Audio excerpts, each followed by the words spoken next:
არაბეთში მეფობდა მრავალრიცხოვანი, ძლიერი ჯარის მფლობელი, უამრავი ყმის პატრონი, სამართლიანი, თავმდაბალი და კეთილი მმართველი როსტევანი.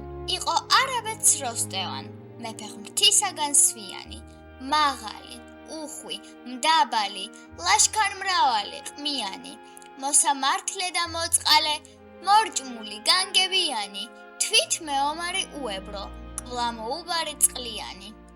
როსტევან მეფეს ჰყავდა ერთადერთი ქალიშვილი, მზესავით მშვენიერი თინათინი.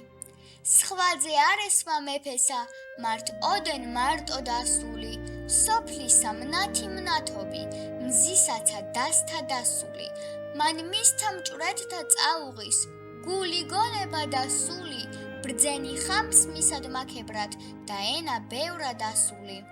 მისი სახელი თინათინ არს ესესაცოდნარია, რა გაიზარდა, გაივსო, მზე მისგან საწუნარია. ერთ დღეს მეფემ სათადბიროდ მოიწვია ვაზირები და დინჯად უთხრა, რომ ის უკვე დაბერდა. დადგა მისი მემკვიდრის გამეფების დრო.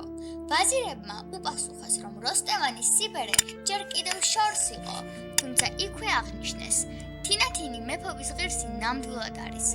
ამასთან, ლეკვილომისა სწორია, ძუ იყოს თუნდა ხვადია. როსტევანმა გასცა ბრძანება, თინათინ ჩემი, ხელმწიფედ დავსვი, მე, მისმან მშობელმან. მეფედ კურთხევის ცერემონიალზე დასასწრებად უამრავმა ადამიანმა მოიყარა თავი. დიდებულთა შორის გამოირჩეოდა ავთანდილი, არაბეთის სამეფოს მხედარ მთავრის შვილი, კარგი გარეგნობის, ახალგაზრდა, რომელსაც ფარულად უყვარდა როსტევანის ასული. ავთანდილს ძალიან გაუხარდა მეფის გადაწყვეტილება თინათინის გამეფებასთან დაკავშირებით. როსტევანმა სთხოვა თინათინს, რომ ყოფილიყო სამართლიანი, არ გაერჩია ღარიბი და მდიდარი, თანაბრად გაეცა სიმდიდრე.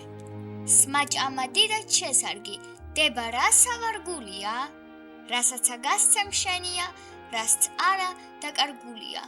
თინათინის სიუხვასაც საზღვარი არ ჰქონდა, მას საჩუქრის გარეშე არავინ დაუტოვებია, ის მზესავით ანათებდა. თინათინ მზესას წუნობდა, მაგრამ მზე თინათინებდა. უცებ მეფემ მოიწყინა. გაამხილა მოწყენის მიზეზი. ქალიშვილი მყავს და არავინ მეგულება ჩემსავით ძლიერი მშვილდოსანი, მხოლოდ ავთანდილი მგავს ცოტათიო. ავთანდილმა კი ძალების გამოსაცდელად მშვილდოსნობაში შეჯიბრი შესთავაზა. შეთანხმდნენ და მეორე დღეს სანადიროდ წავიდნენ. მონადირეთა ცხენების ფლოქვებისგან ამდგარმა მტვერმა დაბურა არემარე, უამრავი ნადირი დახოცეს. ორთავე ერთგან მოკლული ყველაი 10-ჯერ 20-ია, მაგრა ავთანდილს 20-თა უფროსი და უხოცია. როსტევან მეფეს ძალიან გაუხარდა თავისი გაზრდილის გამარჯვება. სადაც ნადირობდნენ, მინდვრის იქეთ მდინარე იყო, იქვე დიდი საჩრდილობელი ხეებიც იდგა. დაღლილი მონადირეები დასასვენებლად სწორედ იქ ჩამოსხდნენ, იქვე მოიყარა თავი სამეფო ჯარმაც. როსტევან მეფემ და მონადირეებმა დაინახეს მდინარის პირას მჯდომი უცხო მოყმე, ის ტიროდა. ნახეს უცხო მოყმე, ვინმე ჯდა მტირალი წყლისა პირსა, შავი ცხენისა და ვითა ყვალომსა და ვითა გმირსა, ხშირად ესხა მარგალიტი, ლაგამაბჯარ უნაგირსა, ცრემლსა ვარდი დაეთრთვილა, გულსა მდუღრად ანატირსა. მეფემ მსახურები გაგზავნა, ნახეთ რა უჭირსო, მაგრამ უცნობი დუმდა. მეფემ რამდენიმე მსახურს მისი მოყვანა უბრძანა, მათი იარაღის ჟღარუნზე უცნობი გამოერკვა და ყველანი ხმლით დახოცა. შემდეგ ცხენს მოახტა და გაუჩინარდა. როსტევანის მეომრებმა ბევრი ეძებეს, თუმცა უცხო მოყმის კვალსაც ვერ მიაგნეს. ლაშქარი დახოცილებს გლოობდა. დაჭრილები კი ჭრილობებს იხვევდნენ. არაბეთის მბრძანებელმა მოიწყინა. ის ფიქრობდა, რომ ღმერთმა ბედნიერება წაართვა და დარდის მიზეზი გაუჩინა. თინათინმა გაიგო როსტევნის დანაღლიანების ამბავი. მან როსტევანს ურჩია, რომ ქვეყნის ყველა მხარეს გაეგზავნა ხალხი უცხო მოყმის ამბის გასაგებად. მეფეს მოეწონა ქალიშვილის რჩევა და ასეც მოიქცა. მთელი წლის მანძილზე ეძებდნენ როსტევანის მსახურები უცხო მოყმეს, მაგრამ ერთი ადამიანიც კი ვერ იპოვეს, რომელსაც მის შესახებ რაიმე ეცოდინებოდა. ისინი დაღლილნი და იმედგაცრუებულნი ბრუნდებოდნენ არაბეთის ხელმწიფესთან. გარკვეული დროის შემდეგ თინათინმა ავთანდილი დაიბარა და სთხოვა უცხო მოყმის მოძებნა. თუ მოყმეს 3 წელიწადში მაინც იპოვიდა, მათი სიყვარული კიდევ უფრო გამყარდებოდა. ავთანდილი დათანხმდა და უცხო მოყმის საძებნელად გაემგზავრა. როსტევანს კი შეუთვალა. მივდივარ, რადგან მთელ ქვეყანას ვამცნო თინათინის გამეფებაო. ასე იმიტომ მოიქცა, რომ იცოდა მეფე არაფრით გაუშვებდა. ავთანდილი დღე და ღამე ძებდა იმ უცნობს, თუმცა ამაოდ. დათქმულ დრომდე კი ორით ვეღარ რჩებოდა. სწორედ ამ დროს ავთანდილი მოხვდა ერთ უკაცრიელ ადგილას. მან გადაწყვიტა, რომ განგების ნებას ვერ შეცვლიდა. ავსა კარგად ვერვინ შესცვლის, თავსა ახლად ვერვინ იშობს. ის ღვთის განაჩენს მიენდო და დაბრუნება გადაწყვიტა. სწორედ ამ დროს დაინახა მისკენ მომავალი რამდენიმე ცხენოსანი. სწორედ მათგან მოყოლილი ამბით გაიგო ავთანდილმა უცხო მოყმე აქვე ახლოს რომ იმყოფებოდა. ავთანდილი უცნობის კვალს გაჰყვა და ერთ-ერთ გამოქვაბულთან ახლოს მაღალ ხეზე ავიდა. სწორედ იქიდან დაინახა უცხო მოყმე, რომელიც ქალთან ერთად გამოქვაბულიდან გამოვიდა. ქალმა გააცილა ჭაბუკი და თვითონ გამოქვაბულში შებრუნდა. ავთანდილი ჩამოვიდა ხიდან. ქალთან მივიდა და სთხოვა. უცხო მოყმის ამბავი მიამბეო. სწორედ ამ ქალისგან, სახელად ასმათისგან, გაიგო, რომ უცხო მოყმეს ტარიელი ერქვა და მისი დახმარებით გაარკვია ტარიელის ადგილსამყოფელი. იპოვა სევდიანი და ცრემლებით სავსე. ავთანდილი შეეკითხა ტარიელს: რატომ ხარ სევდიანი და რა გაწუხებსო? უცნობა მოყმემ ნელა ასწია თავი. მის თვალებში სევდა და ტკივილი ჩანდა. ავთანდილს შეხედა და ჩუმად უთხრა: მე დავკარგე ის, ვინც ყველაზე მეტად მიყვარდა. მას შემდეგ ჩემი გული აღარ დამშვიდებულა. ტარიელმა ღრმად ამოიოხრა და თავისი საიდუმლო გაანდო ავთანდილს. ეს იყო სიყვარულის ისტორია, რომელმაც მისი ცხოვრება შეცვალა. ტარიელმა დაიწყო თავისი გულის ამბის მოყოლა. უცხო მოყმემ გაანდო, რომ ის იყო ინდოეთის ერთ-ერთი სამეფოს მეფის, სარიდანის ვაჟი, რომელსაც ინდოეთის 6 სამეფოს მფლობელის ფარსადანის ქალიშვილი ნესტანი უყვარდა. ისინი ერთად გაიზარდნენ. ტარიელს ფარსადანი ბავშვობიდან შვილივით ზრდიდა. შემდეგ, როცა გაიგო, რომ მეფობა მის ქალიშვილს სურდა, ტარიელი მამასთან დააბრუნეს. ნესტან დარეჯანი კი ცალკე სასახლეში გადაიყვანეს. მეფეს არ სურდა, რომ მისი ქალიშვილი ვინმეს ენახა, მათ შორის არც ტარიელს. 15 წლის ტარიელს მამა მოუკვდა. 1 წლის გლოვის შემდეგ ფარსადანმა ტარიელს მამის თანამდებობა უბოძა. ტარიელი ავთანდილს ტკივილით უყვებოდა, რომ ნესტანის მიმართ დიდი სიყვარული ჰქონდა და ნესტანიც უკავშირდებოდა მას წერილებით მსახურის დახმარებით. მოუყვა, რომ ნესტანმა და ტარიელმა ერთმანეთს სიყვარული შეჰფიცეს. თუმცა ტარიელისა და ნესტანის სიყვარული მარტივი არ აღმოჩნდა. ბედი მათ წინაშე დიდ გამოცდას ამზადებდა. ტარიელს ბევრჯერ მოუწია ბრძოლებში წასვლა. ნესტან დარეჯანისთვის კი სხვა კაცი, ხვარაზმელი უფლისწული, ხვარაზმშაჰის ძე შეერჩიათ. მასზე დაქორწინებას აიძულებდნენ. ეს ამბავი ტარიელისთვის მძიმე დარტყმა იყო. ნესტანმა და ტარიელმა მოითათბირეს და გადაწყვიტეს ჩუმად მოეკლათ ხვარაზმშაჰის ძე. თუ ხვარაზმშაჰის ძე ნესტან დარეჯანს შეირთავდა, ინდოეთში სპარსელები გაბატონდებოდნენ, რაც პატრიოტი მამულიშვილებისთვის სათაკილო იყო. ტარიელმა მოკლა სასიძო და თავის ქალაქში გამაგრდა. ამ მოვლენების შედეგად ნესტანის მამიდამ დავარმა შურისძიების მიზნით ნესტანი ზანგებს მისცა, რომლებმაც კიდობანში ჩასვეს და ზღვაში გადააგდეს.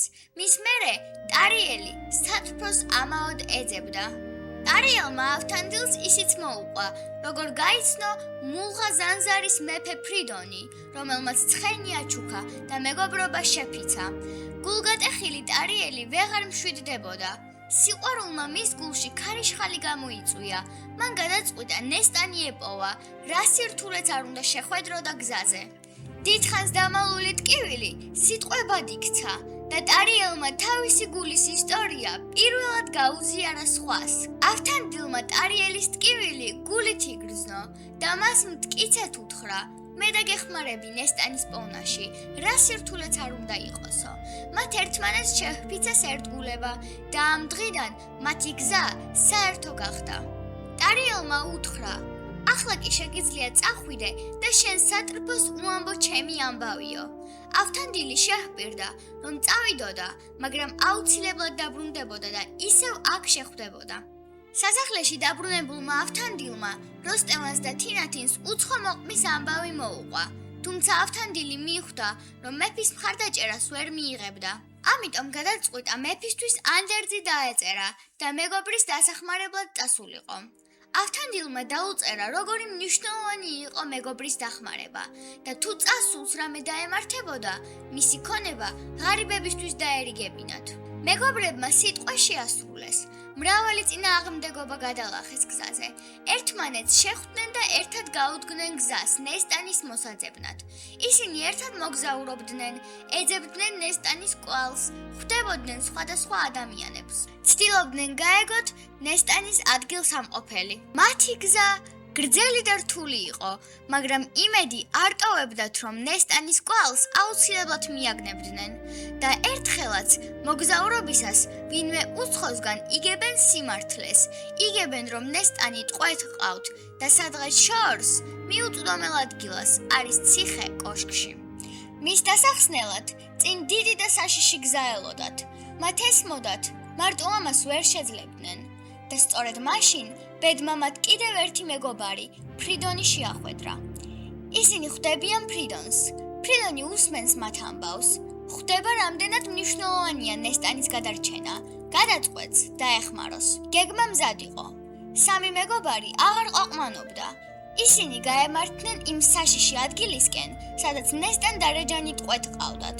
სამი გმირი ციხეს მიუახლოვდა. მალე ბრძოლაც დაიწყო. ხმლები შეეჯახა ერთმანეთს და მტრის წინააღმდეგ დაუნდობელი ბრძოლა გაჩაღდა. ისინი ციხეში შევიდნენ. ტარიელი, ავთანდილი და ფრიდონი მამაცად იბრძოდნენ. მძიმე ბრძოლის შემდეგ გმირებმა გზა გაიგულიეს ციხის სიღრმეში. ბნელი დერეფნები გაიარეს. ბრძოლის შემდეგ მათ ნესტანი იპოვეს. ის ციხეში იყო გამოკეტილი. ტარიელს ძალიან გაუხარდა მისი ნახვა. ნესტანი გაათავისუფლეს. ახლა ისინი ისევ ერთად იყვნენ. ნესტანი უკვე თავისუფალია. სიხარული და მშვიდობა ბრუნდება. ბნელი დღეები წარსულში დარჩა. გმირებმა გამარჯვებით დატოვეს ციხე და სამშობლოსაკენ გაემართნენ. სიყვარულმა, ერთგულებამ და მეგობრობამ გაიმარჯვა. ტარიელი და ნესტან დარეჯანი ისევ ერთად იყვნენ. მეგობრებმა თავიანთი სიტყვა შეასრულეს. მადნაფიცები წავიდნენ ფრიდონის ქვეყანაში, სადაც ფრიდონმა ტარიელსა და ნესტანს შესანიშნავი ქორწილი გადაუხადა.